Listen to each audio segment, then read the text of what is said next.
Hi, I'm Michael Kourosh. I live in Santa Barbara, California, one of the most beautiful places on earth. My design center is where people come to reimagine their homes and spaces. I work with the best designers, clients with broad tastes, and experts who navigate the fascinating world of design. I'm always excited to learn something new, and I never say no to a challenge.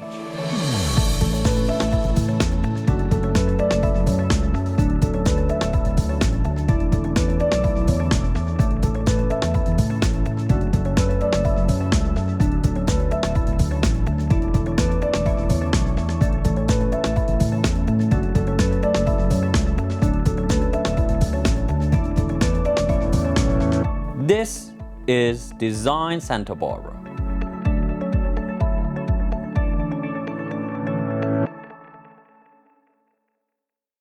Welcome to Design Santa Barbara.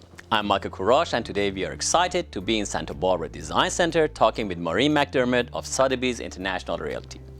Maureen is among the top 1% of Sotheby's agents nationwide, and we are going to be discussing what it's like to buy and sell in Santa Barbara and where the real estate market is heading. Maureen, very welcome to our show. Well, thank you, Michael, for having me. I'm excited. Well, you know, it is many years that I know you. It is. And it's so nice to have you finally on our show. Well, thank you so much. I mean, living in Santa Barbara now 22 years. We started out, actually, when we first bought our first house. We came here and bought a lot of our things here. I know, I remember. Especially the rugs, I remember. I know, yeah. It's true. Well, that is so nice to have you, and you have turned to be one of the most successful real estate agents anywhere. Well, and congratulations on that. And thank I you. know it's not easy, it's a lot of work, but we are very lucky to be in Santa Barbara doing this. Well, I feel blessed, actually. Last year was a terrific year. I did wind up being the #1 agent for Santa Barbara Sotheby's. Congratulations. And, but you know, it doesn't happen by accident. It does take a lot of hard work, as you just said. And you know, a lot of times people think, oh, it looks like it's so easy. It is easy. It just takes 20 years of practice. It is not easy. Even after 20 years, I know, No, but it's not. you're really good at it, Yeah. and you're very friendly. And Well, I have a great team behind me also. So Wonderful. you know, it's a community action together with our little team, and they all have our working parts. Wonderful. So it's a pleasure having you. We have some questions. Our viewers are eager to know about the real estate and what you do. Okay. So tell us about yourself and how you came to be a real estate agent. How did I become real estate? You know, I should have become a real estate agent a long time ago, because the first house I actually sold was for my father in Los Angeles, long before I had a real estate license, but I could do it because it was for sale by owner. It was a house he had purchased and then didn't have a need for it anymore. And I said, well, I'll sell it for you. And that was in my 20s. I had so much fun. I thought, that was great. Didn't go into the business then, went into banking for 20 years. So I was in private banking, both in Los Angeles and in New York. And my clients were high net worth individuals. So it was a very high level of customer service. And I was in the lending side. And I'll tell you how that led into my being in real estate. Subsequent to the banking, I went into mortgage lending. And in the 90s, you had to get your real estate license to be a mortgage lender in California. So our team said, well, let's go get our real estate license because we're doing the mortgage lending. That led over time into my going into starting in commercial real estate. And the difference between commercial real estate and residential is commercial is numbers driven and it's not emotionally driven, whereas residential real estate is very emotionally driven. You know, you're normally dealing with somebody's largest asset that they're buying, and there's a lot of emotion that goes into that. Whereas commercial, it's, do the numbers work? You know, what's the cap rate? Does it work? So when we did move to Santa Barbara 22 years ago, I transitioned into residential. And I've just had a blast ever since. And 22 years ago, you just started and don't look back. Yeah, pretty much. What I did find is that the banking background was very beneficial. A lot of people would come into my open houses, which were much more prominent 20 years ago than they were in the past 2 or 3 years because of COVID. And I started my business on open houses. I remember when I joined Pitts & Bachman, which was then purchased by Sotheby's, the office manager said, well, we will pay to send out welcoming cards for you. And I said, well, you can save your stationery because I don't know anybody here. So I really did not know. I knew one person. So it got going from there. And I Wonderful. built my business and started predominantly selling in the Riviera, believe it or not, which is a beautiful part. We call it the American Riviera. And that was my first listing, was in the Riviera. And I built my business from there. And of course, it's grown to where I sell all of Santa Barbara now. Wonderful. Very good. You deal in some extremely high-end homes. Talk about your experiences selling properties here in Santa Barbara. Well, selling in Santa Barbara, obviously it's a magical town and it's a wonderful place to sell. And I'm working with buyers that are from all parts. They're not just from Santa Barbara. And I do have the opportunity and fortune to sell a lot of high-end homes. But I also sell what we call Still starter average homes. homes, yes. Yeah, I sell Not every average house homes. is $20 million. No, it's not. And I will say I have one requirement, that my clients are nice. That's my one requirement of who becomes people I work with. And it's important because it becomes a team. When you're helping somebody buy a house or sell a house, you really are becoming a team. And everybody has a certain role in that. How are we going to get to that, whether you're a seller or a buyer? The needs of people at a high end or a low end are still the same. They're looking for a home for their family. They're looking for, sometimes it's a second home, sometimes it's a primary home. The size of the home doesn't matter. The cost of the home doesn't matter. People are human and they usually come with the same desires, needs, and expectations. I hear a good kitchen helps a lot emotionally. It does. It does. What sets our community apart from the rest? Oh gosh, Santa Barbara it's really a special community. We're a seaside town. It used to, a long time ago, 20 years ago, had the reputation. Santa Barbara was for the newlyweds and the nearly dead. Yes, that was that's because true. we had so many, we have so many universities. We have, Westmont, Christian University in Montecito. We have Santa Barbara City College, which is the #1 city college in the nation. Then we have UCSB that has just come shooting up the Tremendous, ranks yes. over the past 20 years. So we have a lot of younger people here. The nearly dead came from people that came back after retirement and they said, well, I want to buy in Santa Barbara. And I would always ask my buyers, well, how did you find Santa Barbara? And often the answer was, I did one semester here in college, or I went to high school here, or I grew up here, but now I've gone away and I can come back. That's So- literally like half my clients. Yeah, seriously. They're coming back no, people, they're very true. coming back people because they couldn't afford, there was not a large job market here. When I first started in real estate, the largest employer was Raytheon. Raytheon. And now the largest employer in Santa Barbara is UCSB. So there's never been a plethora of jobs for when you graduate and before you retire. So people had to move elsewhere to create their wealth, to get a job. And now with the influx of being able to work remotely, we find that that blending of all ages is being able to come here because we do have a burgeoning tech society going on, a lot of jobs, and people are able to live and work here, and that's new. So that has changed the profile of the person who is being able to look and live here. It's a very special place we are living. It's Yeah. just amazing. It's just Yeah. the people, the weather helps a lot. Oh. And that's, I think, the main draw for everybody else. It makes it beautiful and they can do whatever they want to do 12 months out of a year. I say to people, I say, look, you may have to pay a weather tax here. It is the weather tax. It's worth it. Yeah. And I say to people, our average temperature is 72, and if it becomes 71, people say, oh, it's kind of cold today. And if it gets 73, it's like, oh, it's so warm today. I mean, we have this median are spoiled. temperature, and I deal with a lot of clients that move here, and they just say, God, the weather. I know. Yeah, it's amazing. It's just amazing. It is. Last season, we profiled the Olive Mill house that you represented. Yes.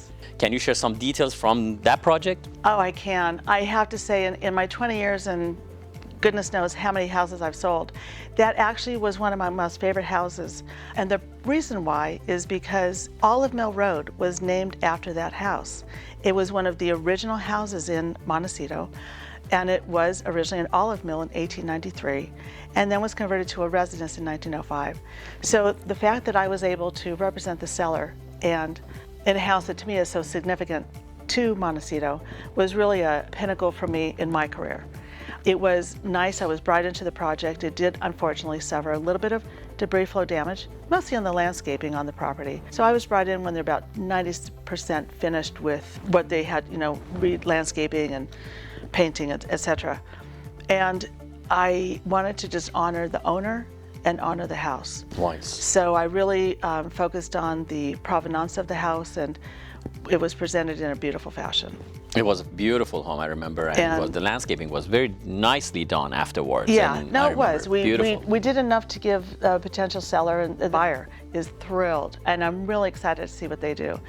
They're from Seattle, want a second home down here, and have a older home in Seattle, and saw this and just fell in love. And we wanted somebody, particularly my seller, really wanted somebody who was going to be a good caretaker and steward of the house going forward. Beautiful, very Yeah. nice. We have seen many homes that are staged by designers. How can staging help you with your job? It helps me with my job. I know I sell a lot of stuff, but it doesn't help you. No, actually it does help me. It helps me a lot. In fact, going back to Olive Mill, that's a great example. There was no way I could take 7,000 square feet and show that as a blank slate. People do have vision, but a lot of people don't. So a lot of times it's easier if you can bring in, and we brought in Lisa. Lisa, yes. Lisa did a fabulous job. Lisa always does good She job. she does. And I was really pleased with the results, and I think Lisa was as well. When she came in, she laid out a statement and an idea. And often when we stage houses, and Lisa and I talked about it, she goes, well, who do you think the profile of your buyer is? And I said, I really envision a family. I think we have a family coming in here. It could be a family, could be just a couple with a family. And that's in fact what it was. It was a couple, but they have adult children who will come in with their spouses and significant others. So when we go to stage a house, whether it's Olive Mill or wherever, you always kind of think, who is my buyer? And you want to lay the staging that will speak to them. And that in fact is what we did in that house. It's not an easy job. A lot of people think, oh, they can put a couch here and chair there and it looks like stage. No. It actually is a profession. It's completely different thing. And you need to get into the psyche of the buyer and also please the seller, by the way. So, you know, and it's a very tricky thing, but it makes the house sellable much faster for more money. Absolutely. And what I do explain to sellers often is, and they, you know, yes, I am blessed with selling a lot of nice houses, but I will say, you know, if we tweak it a little bit, I think we can improve and present a more complete picture. And I will ask people to put things aside and maybe bring in some furnishings and such.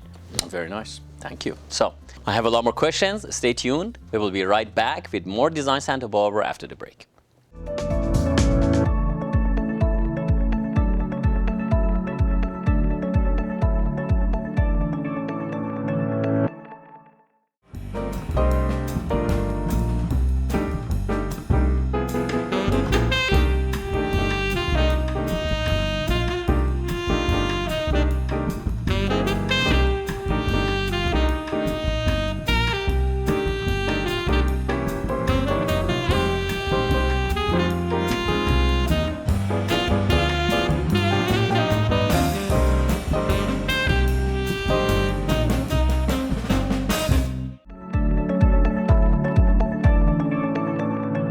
Welcome back to Design Santa Barbara. Today we are with the noted Sotheby's International Realty agent, Maureen McDermutt.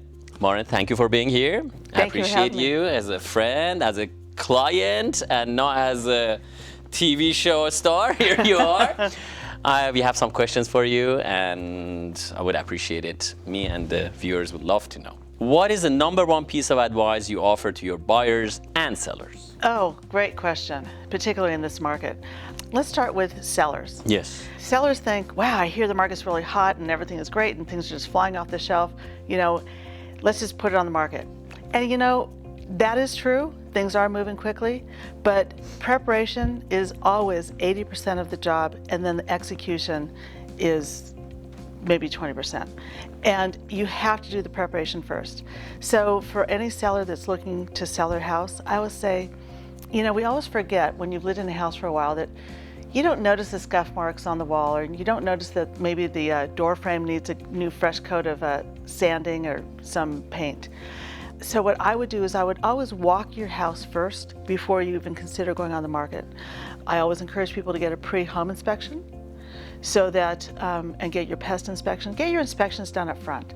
That way it is, when you go on the market, you've gone on the market knowing what flaws may be there. A buyer knows, and they know that you've placed your house on the market at a certain price, knowing that they have these things they may have to fix. Or you, in fact, as a seller, may want to take the time to repair those certain items that came up. Or, if it's a pest report, you may give somebody credit. But that is totally preparation. And I also encourage a seller to do some cosmetic updating if it's necessary. Paint is one of the cheapest things you can do. Yes. It makes the most impact, actually. It makes the most tremendous impact. I will tell you, that does. And the second really is staging. If you need to go staging, but we'll hold that for a thought. I want to finish other things I would do with the seller before you go on the market. Get your home inspections done first. See if there's any work that you want to complete up front. Do some painting. Look at your landscaping. We're going into springtime. It's maybe time to trim some hedges. Maybe it's time to plant some new flowers. Make it inviting. And I will say, it's interesting. I had a client, now a dear friend, say to me once, she always goes to the back of a house because everybody thinks about the front of your house as being, oh, let's all make it pretty up front. But what does the back look like?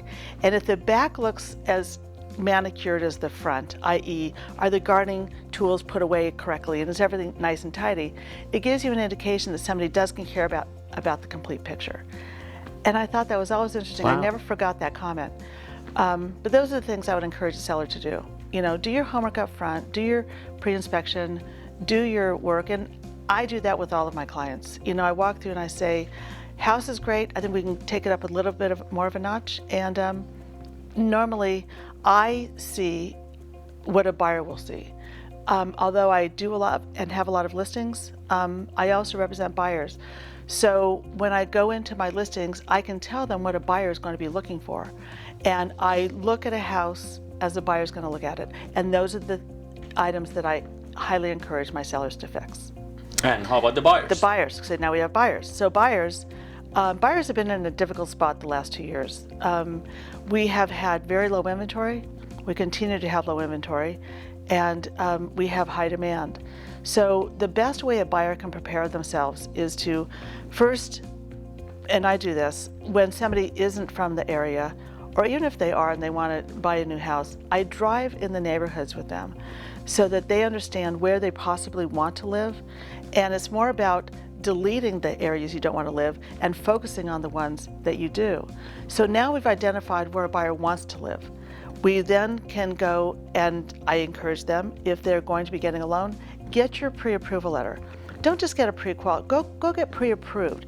Get the whole process done as far as you can. If you're going to be paying cash, get your verification of funds. Or if you don't want to, I always encourage people, if you have a wealth manager, just have them write a letter for you. So they can say, yes, Mr. and Mrs. Jones can afford or purchase a house up to this dollar amount. But when you're a buyer, you are typically in a competitive situation because we have so many multiple offers. Be ready, be prepared. Go in, have your information ready to go so that your agent can just write the offer and you can hand it in. Don't be fumbling with, oh, I've got to go get my approval done now. Well, the offers are due on Tuesday, because sellers are putting short timeframes on when offers are due. It's not uncommon for a house to go on the market on a Thursday and offers are now due on a Monday. You don't have time to be preparing. So for buyers, I always say be prepared, know what you're looking for, know what you're willing to take on. Those are kind of the things that I encourage for both my buyers and sellers. Be prepared. But that's really a motto in life. Yes. I tell my children, whatever you're doing, be prepared. So much easier. I agree with you 100%. How has the past 2 years affected the real estate market as we talk? All right. Well, how it's affected the market, historically, our buyers, for every 4 houses that sold in Santa Barbara, 3 of the buyers were buying that already lived in Santa Barbara, and 1 person was newly coming into the area. In the past 2 years, for every 4 houses that are sold, 2 houses are purchased by people already within Santa Barbara, and 2 are people moving into the area. So that in itself shows that we've got a new demographic. Demographic coming into town, and that's okay. I love it, actually. It's not only okay, I love it. It's just good to get a fresh blood, turn around and see something new. Yeah, you do. I like it as well. I'm always concerned about making sure that the people that live in Santa Barbara can still afford to remain in Santa Barbara. Yes, that's true. So that's I'm always sensitive to that We as need well. more building. We need more building. And you know what, Michael, that is one of the problems across the nation right now. Home building was stalled across the nation, so we don't have that new inventory coming on. And that has impacted part of our clog in the wheel. Yes. People would like to move, but they have nowhere to go. So that has impacted the last 2 years. We don't have any new building. People are nervous to sell their house because they don't know where they're going to go. So it's been a process. It's a challenge, but It's been I'm a pretty challenge. sure things will change. So that's I think another they question. will. Yeah. Where do you see the market going?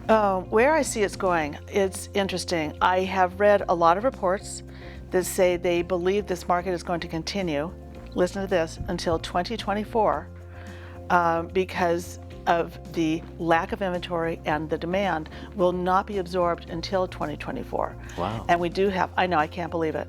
Now, those analyses were done probably in the last several months, but we have some things that have impacted lately. We have a war going on.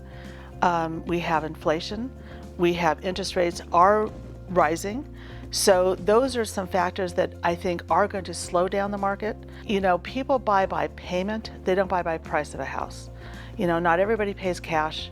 And people, what I mean by that, by payment by price, if an interest rate goes up 1%, then your payment goes up. It means that's less that you qualify for. It means that's less that you can buy. So that's what I mean by people buy by payment, not by price of a house. So with the interest rates going up, it is going to impact what people can afford. We do have a fair amount, almost up to 40% of our sales are cash in some areas of town, but the other portion are getting a loan. So we're going to see, I think, it slow down personally. I actually think if you're selling is a good time to sell because Selling I see this is thing happening a few times around. I would, yeah, having done this for 20 years, I've been in all the different markets. If I were a seller, I would highly consider selling right now. Yes, if you were a buyer, I would, you know, if I was a buyer, I would still try and get my feet into the pond. yes. All right, so next question. What are some of the common steps you have to walk buyers and sellers through during the process? I have learned that if a seller is selling, obviously they bought a house sometime, but I'll say to a seller, well, when was the last time you bought a house? And sometimes they bought something, other investment properties, or done other things like, well, when I bought this house, 30 years ago. The process has changed. So I always walk a buyer and a seller actually through the process. On a seller, this is what's going to happen and this is how it's going to happen. And just because we've negotiated and we're under escrow, there's another negotiation period that comes up after inspections are done. So it's really important to communicate, and I feel I do that well with my clients because I don't want them to have any surprises, particularly when you're dealing with somebody's, usually their largest asset or one of their largest, or it's also an emotional, somebody's selling a house because they got a new job or somebody died, or sometimes there's emotion involved with why they're selling. So I'm always sensitive to make sure that there's no surprises in the listing process or the selling process. You just have to stay on top of it. So I want everybody advised what's going to go on. And then on the buy side, I have a lot of clients that have never purchased in California before. In other states, we don't have title. Well, they have title, but they don't have escrow. We have lawyers that handle all the transaction. And they say, well, I can't close on that day. I'm not going to be here. I'm like, well, it doesn't matter. We don't have a closing table. So it really comes down to education. And I like to keep my buyers as educated and as I am and how the process works. And I also like a buyer educated into the market so that when they've gone back home and I can say, oh, a new house just came up in the area that you want. They know what that area is because we have covered it clearly in all of our expeditions out together. So for me, a buyer needs to be highly educated on the area, and then it's up to me to walk them and a seller through the escrow process. Needless to say, you're successful because you have this depth of knowledge and you convey to your clients, and that's what made you where you are. Well, thank you. I'd like to thank, again, the banking background helps, and I have a great team. Very good. Last but not least, Do you often maintain friendships with your clients after the sale or purchase? No, I do. I always tell my clients, I said, you know, you're stuck with me. Because in all kidding aside, I am an agent that is not there just for the transaction. I always say to people, I really want to be in your real estate life forever. I'm not here just for the one transaction. And rest assured, that's kind of how it works. I say, so you're kind of stuck with me and we're going to be friends. Just last year I sold a house for some people that, gosh, I think I sold their house in 2001. And we maintain friendships, and I do tend to maintain communication and friendships with my clients. Because remember when I first moved here, I didn't know anybody. Yes. So I had to create my own little circle of friends, if you will. So I said to my husband, these are all going to be our friends. And I think water seeks its own level. And you do tend to gravitate to people that are like-minded. And I've had some wonderful like-minded clients that have turned into very good friends over the past 20 years. In fact, I don't know if you have time, but I have some clients that just bought a house in Hope Ranch, and they've done a beautiful job. I'd love to take you over and show you. I'd love to see it. Do you have time? It is in Hope Ranch. It's not that far, so we can go there. Yeah. Great. I Today? love that. If you can. Yeah, love to. All right. Okay, here we go. I would like to thank Maureen for taking time to speak with us, and I'm excited to see this property she's talking about. We will be right back.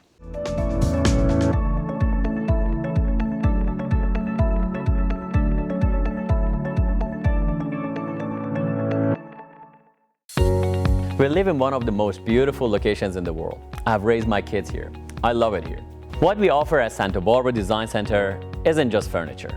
It's a chance to turn a house into a home. What may look like a deal online, it's very different when it shows up. It's something to be said for feeling it before it becomes part of your life. We are here to help guide you through this wonderful process. We are Santa Barbara Design Center. Come start your journey with us.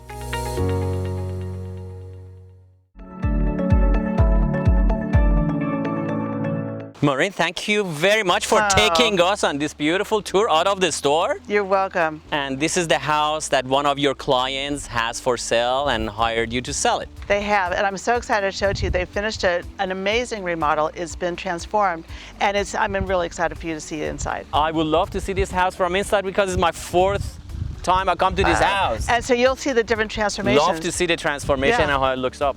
Well, then we will wait until next week. All right. Thank you for joining us on Design Santa Barbara. See you next week on this fabulous homes tour.